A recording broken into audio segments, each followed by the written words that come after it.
Hapit naman yun ang kalag-kalag. Ada mga istorya nga maingon ani nga mahimo bang handom mundaan ang anibersaryo sa kamatayon bisan og buhi pa ang hingtungdan o gitawag kini og pre-death anniversary. Okay, gyapon.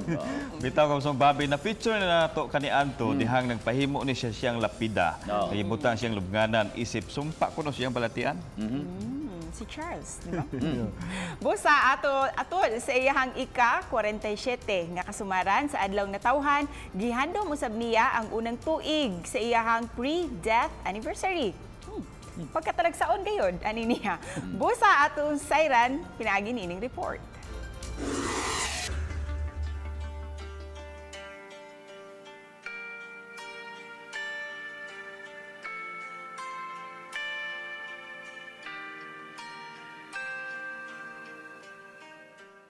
Ako si Charles Vailoses, na ako diri sa akong final resting place, no, kay I'll be leaving the country by tomorrow. Birthday sa nako karon, October 22, and then I am celebrating my birthday at the same time my pre-death anniversary.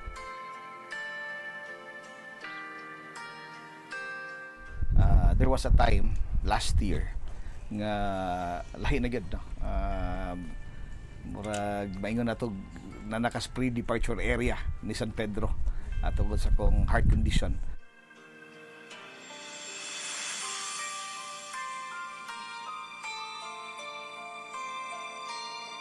So I'm taking my meds religiously pero to no avail.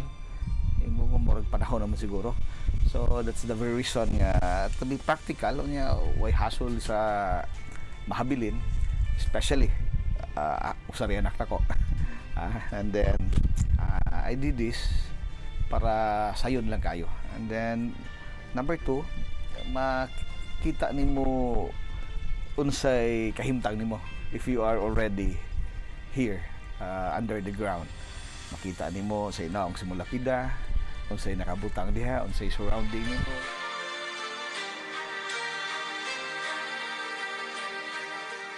Akong heart ga-vibrate lang one ani pump, so anytime pwede mag-clotting onya.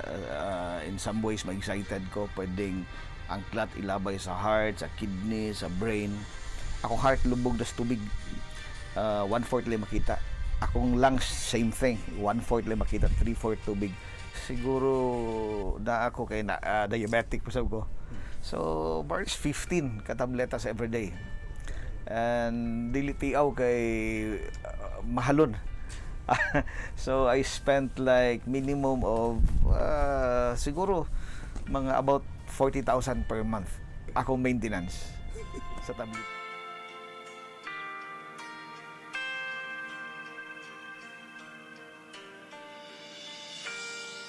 At tanang tao padung man diha.